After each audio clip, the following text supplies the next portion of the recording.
nag-comment dito, sabi niya, Bossing, ano po masasabi niyo sa magkaibang kulay yung pure honey niyo sa ibang pure honey? Yung ibang pure honey daw ay medyo dark. Ah. So may nag-comment dito, ang concern niya is kulay ng honey. So ang honey kasi natin is light color, no? And then may mga ibang honey na darker ang color. Minsan parang melted gold ang color ng honey natin. Ganito yan, boss.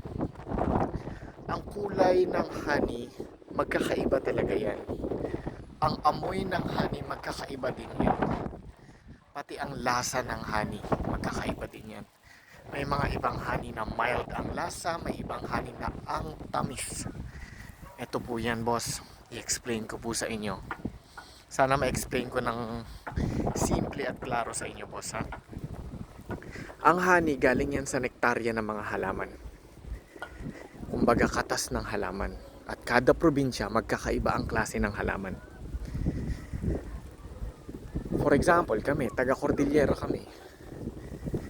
Iba ang mga halaman sa Cordillera, iba din ang halaman sa Ilocos Region, iba din ang halaman sa Bicol Province, sa Sierra Madre, sa Quezon Province, sa Visayas, sa Palawan, sa Mindanao, sa New Zealand, sa Australia, sa US, sa Canada, sa Europe.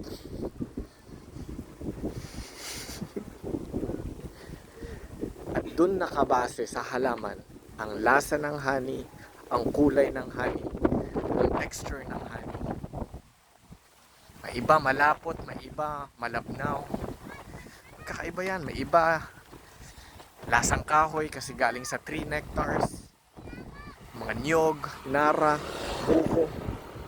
No? Dominante yan sa example, Batangas, Palawan. Yung madaming mga buko, boss.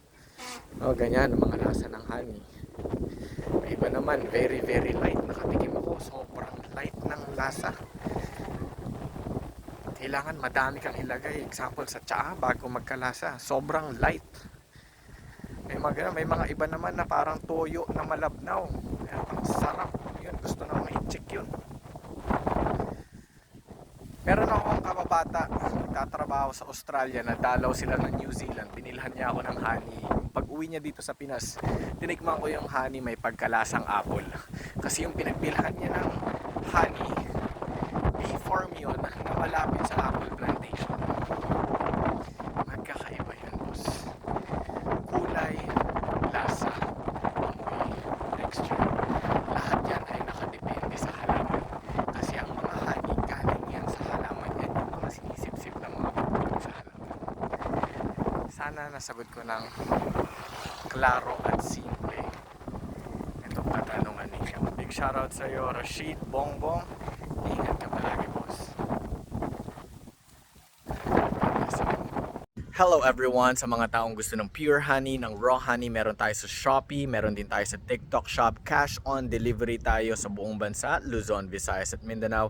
At sa bawat bote na mabibili ninyo, meron tayong libreng organic lemon. Sa mga tao naman na ngayon lang nakita to, ngayon lang nakita itong Mercas Raw Honey.